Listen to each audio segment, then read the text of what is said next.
Happening right now on WUFT Midday, a search and rescue mission after a deadly plane collision near Washington, D.C. The latest from the president, who just finished speaking about the tragedy. Plus, President Trump stepping up immigration control efforts. The new orders from the White House to begin preparing a migrant facility at Guantanamo Bay. And a Florida lawmaker pushing for equity when it comes to free lunch for students. The plan she's proposing to make sure all children have at least one hot meal. WUFT Midday starts now.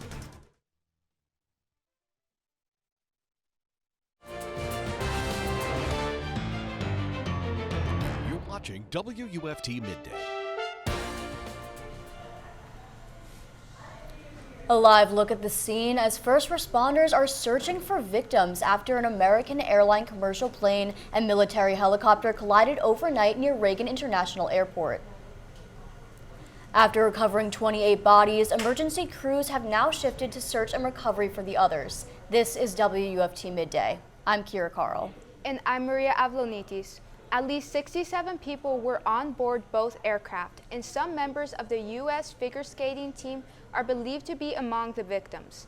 As Alice Barr reports, authorities say they expect to find no survivors.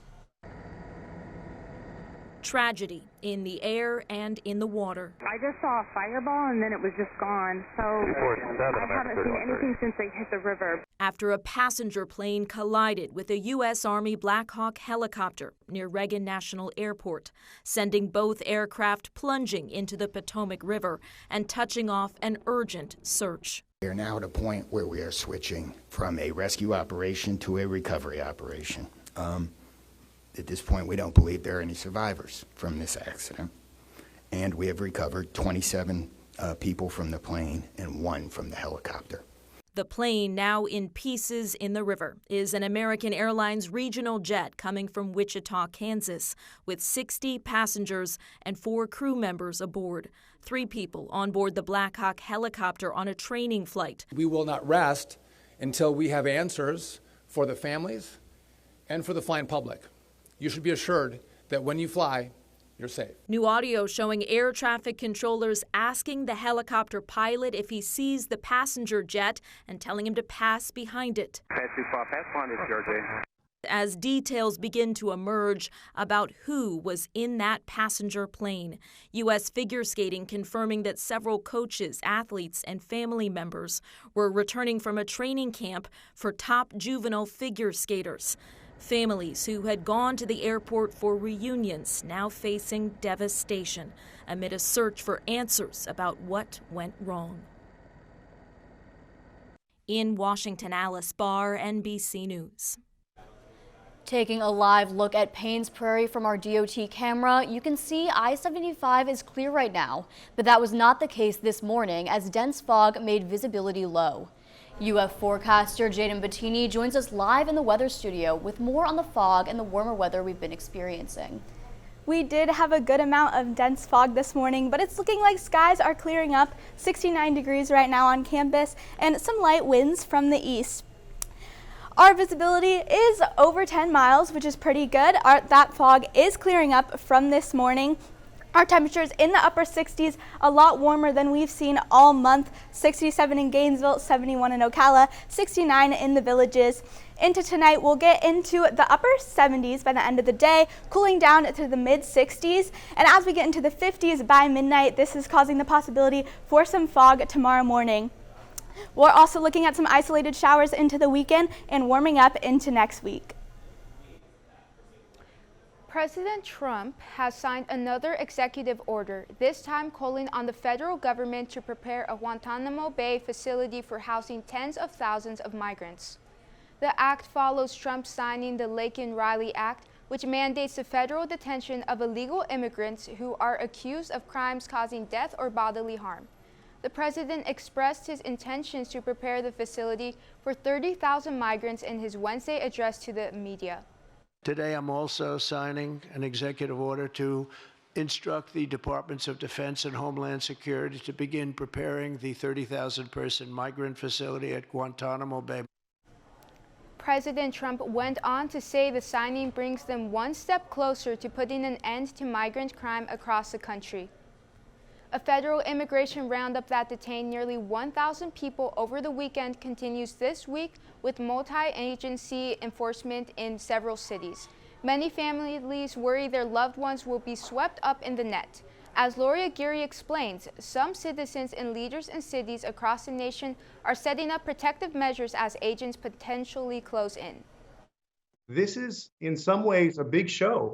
That's how Texas Democrat Representative Joaquin Castro sums up the nationwide immigration roundup. I think that people generally agree if you have a convicted felon, they should be deported. On that, there is bipartisan agreement. If they are indeed criminals, yeah, they're going to be shipped back to their country of origin. Including how that's done. Look, everybody should be treated with dignity. Everybody should be treated the right way. But it's the scope and speed that's concerning. What Donald Trump is doing now is that he's causing chaos rather than addressing those things. They're going after people who are law-abiding, who are holding down jobs, who may have been here for a decade or 2 decades.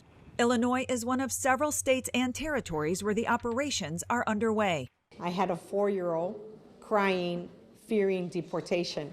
The state's Coalition for Immigrant and Refugee Rights says a hotline to report possible ICE sightings has been ringing nonstop since Sunday's blitz began. Likewise for another such hotline in Arizona. We've been getting a lot of calls, text messages about different possible raids. Residents here, like those in other targeted cities, are fearful it's not just criminals the agents will handcuff. It's a wide net seemingly being casted, and inevitably you'll have effects of racial profiling and upsetting a community that would otherwise collaborate with law enforcement.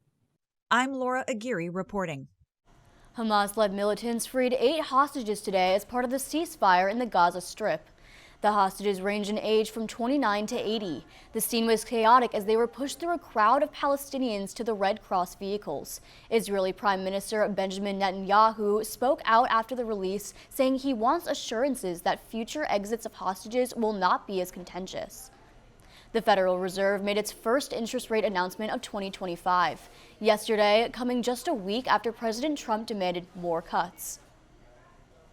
However, the central bank stated that it will be keeping rates steady, a decision at odds with the president's statements. At a press conference Wednesday afternoon, Fed Chairman Jerome Powell explained why the economy is not ready for more cuts. Labor market conditions have cooled from their formerly overheated state and remain solid. Inflation has moved much closer to our 2% longer-run goal, though it remains somewhat elevated. The government's latest inflation reading from December came in at 2.9%, with energy and food prices elevating the overall number. Stranded astronauts Sunny Williams and Butch Wilmore will be conducting a 6-hour spacewalk today. The pair will be performing maintenance on the International Space Station. The two have been stranded for nearly 8 months due to issues with the Starliner spacecraft's propulsion system. Today, both will focus on wiping the exterior for evidence of any microbes that may still be alive after launching from Earth and escaping through the vents. This will be their first time leaving the station since arriving in June. New developments in a story we first brought to you Wednesday on First at 5. One of the guardians of a baby who overdosed has turned herself in. That's according to the Putnam County Sheriff's Department. Deputies say the baby's mother, Tatasha Thomas, turned herself in this week. A report says last week, Bruce Harris carried the 1-year-old out to deputies who responded to a call at his Satsuma home about the unresponsive child. When paramedics arrived, the child had been revived. Harris and the mother, Thomas, told investigators the child had eaten an unknown substance. Investigators say they found out the child ate an opioid. The baby is recovering at a hospital here in Gainesville. The call led detectives to get a warrant to search the home, and there they discovered several drugs, including meth and unknown pills. Investigators say they also discovered what they called an arsenal of bullets and guns. They say the baby would have been able to reach the drugs and guns. That's when the pair were charged with a number of crimes, including drug possession and child neglect. The sheriff's office also took a moment to recognize the deputy who was able to revive the baby. When Deputy Colt Wade arrived, the child did not have a pulse and was not breathing. They say he was able to regain a pulse before paramedics arrived. They gave the baby Narcan before heading to the hospital. Deputies are still looking for Harris. If you have information about where he is, you're asked to call Crime Stoppers. The Levy County Sheriff's Office is reminding drivers to steer clear of stopped school buses. Bus drivers are reporting that people are speeding past buses as children are getting on and off the bus. Deputies want to remind you that all buses have cameras installed to catch these vehicles in the act. Deputies will follow up with penalties and citations. Penalties include 4 points on your license, a court-mandated driver improvement course, and up to $1,000 in fines if a driver passes on the side where kids get on and off the bus. The College of Central Florida in Ocala is hoping to address the critical nursing shortage with a new state-of-the-art facility. The college hosted a ribbon-cutting ceremony for the new Advent Health Center for Nursing this morning. A press release says the center has skill labs and simulation rooms that will serve more than 300 students in RN and bachelor's degrees programs. The college said the new facility cost $20 million to build.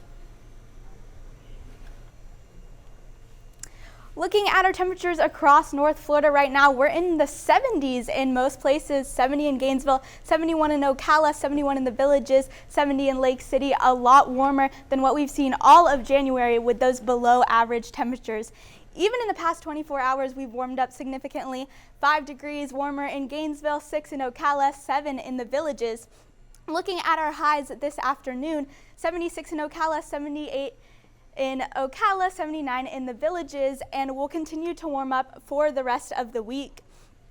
Looking into our lows tomorrow morning, getting into the 50s, 57 in Gainesville, 57 in Lake City, and with our light winds, we'll have some fog forming, especially near the coast, which will reduce visibility tomorrow morning.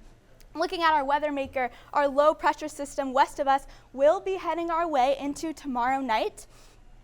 As we take a look at it, right now it's sitting over Louisiana with a slight risk for some scattered thunderstorms, a couple of thunderstorms there, and the possibility of some isolated tornadoes, and marginal risk as it heads our way with some thunderstorms up to 60 miles per hour winds there. Looking at the timing of this, Thursday at 5 p.m. it'll begin to head our way.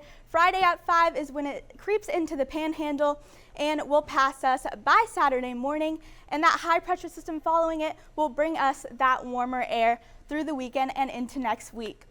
The rainfall from this, though, not too much, less than 1/10 of an inch in most places across North Florida, a little over 1/10 of an inch in Tallahassee near the panhandle. Looking for the rest of the weekend, skies will begin clearing up, high of 76 on Saturday and Sunday, and again, those temperatures are warming up. Looking for the next 7 days, we're getting into 75 Saturday, high of 78 on Sunday. Remember that rain will hit us Friday evening, and as we continue for the rest of the week, in the low 80s, warming up throughout the week. State lawmakers will discuss a number of bills during the upcoming legislative session, including a program proposal that would give all public school students in Florida free breakfast and lunch. WUFT's Juan Carlos Chaoui spoke with a local student and his father to find out how this bill would impact their lives. As a student in high school, Santiago Herrera says he looks forward to lunchtime every day. It's a time to rest, socialize, and eat. I think it's very important. I don't think I'll work without food. He eats breakfast and dinner at home and brings a packed lunch to school every day, thanks to his mom. But to his dad, Jesus Herrera, the cost of feeding the family is high. Mira, el gasto todos los días es alrededor de entre $30 a $40.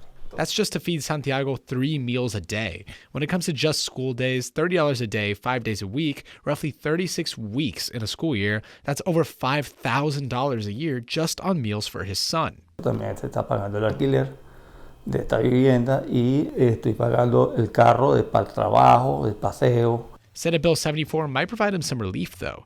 The bill proposes free breakfast and lunch for all public school students in Florida. This would take the cost of feeding Santiago from over $5,000 to just under $2,000 every school year. Me imagino que sería un buen impacto. The author of the bill, State Senator Lori Berman, represents Palm Beach County, which already implements free breakfast and lunch for all students. She says she proposed the bill because of how successful the program has been for her area. I've seen across the nation, other areas have implemented this program, and it's been very successful. The funding for the bill would come from taxpayer dollars. She says it's worth it. I can't think of a better way to spend our taxpayer dollars on feeding people. I mean, it is an imperative that we don't have people going hungry in our state. And I can't think of a better use of our taxpayer dollars than making sure that our children succeed in school. If passed, the bill would go into effect July 1st of this year. Was Juan Carlos Chaoui reporting.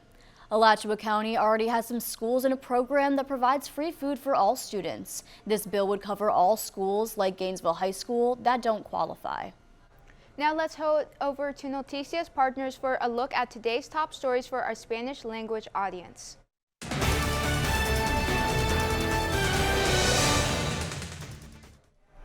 Hola, soy Sofia Matute con tus noticias en 90 segundos. Un avión de American Airlines chocó contra un helicóptero militar ayer cerca de la capital. El avión estaba a punto de aterrizar en el Aeropuerto Nacional Ronald Reagan cuando el helicóptero chocó a su lado, causando que cayeran al río Potomac. La búsqueda de los tripulantes está en progreso y hasta el momento 27 pasajeros del vuelo de American Airlines han sido recuperados y un pasajero del helicóptero. Este aeropuerto es conocido como difícil de navegar. Oficiales reportaron que la colisión fue prevenible y la razón de la tragedia sigue en bajo investigación. El presidente Trump dice que enviará 30,000 inmigrantes criminales a Guantánamo Bay. La administración de Trump dice que los migrantes deportados no serán enviados a la misma sede de la prisión militar estadounidense en Guantánamo, la cual alberga presuntos terroristas extranjeros. En cambio, los migrantes se mantendrán en un área cerrada en este espacio naval en Guantánamo. El secretario de Defensa, Pete Seat, dice que esto sería una estación de paso para los migrantes hasta que la administración encuentre otros países que los acojan. El gobernador Ron DeSantis expresa que vetará un proyecto de ley de inmigración en la Florida. Esta prohibición está aprobada por la legislatura controlada por el Partido Republicano. DeSantis ordenó a legisladores a trasladarse a Tallahassee para una sesión especial, la cual intenta preparar a la Florida para los esfuerzos de deportación que iniciaron con la llegada del presidente Donald Trump a la Casa Blanca. Legisladores calificaron la sesión como prematura, rechazando los planes del gobernador e impulsando su propia ley migratoria. Hasta el momento no se encuentran con los votos suficientes para la anulación del veto. Esas fueron tus noticias en 90 segundos. Gracias por sintonizarnos. Now let's get over to WUFT First at 5 anchor Nick Diaz with a look at what's coming up on First at 5 on Channel 5. Looking ahead at First at 5, more on the deadly plane crash involving an American Airlines commercial flight and a military helicopter. How President Trump plans on sending 30,000 migrants to Guantanamo Bay in Cuba, and zooming in on the ribbon-cutting ceremony for the brand new Advent Health Center for Nursing. Join us on First at 5 for all of this and more. Before we go, one last check on the weather. Looking into the weekend, we are beginning to warm up, a high of 76 on Saturday and Sunday, and skies will be clearing up after our precipitation passes Friday evening into Saturday morning. Looking at the 7-day outlook, again, Friday, you can expect some precipitation in the evening with that low pressure system heading our way. We're at a marginal risk for some storms in northern Florida.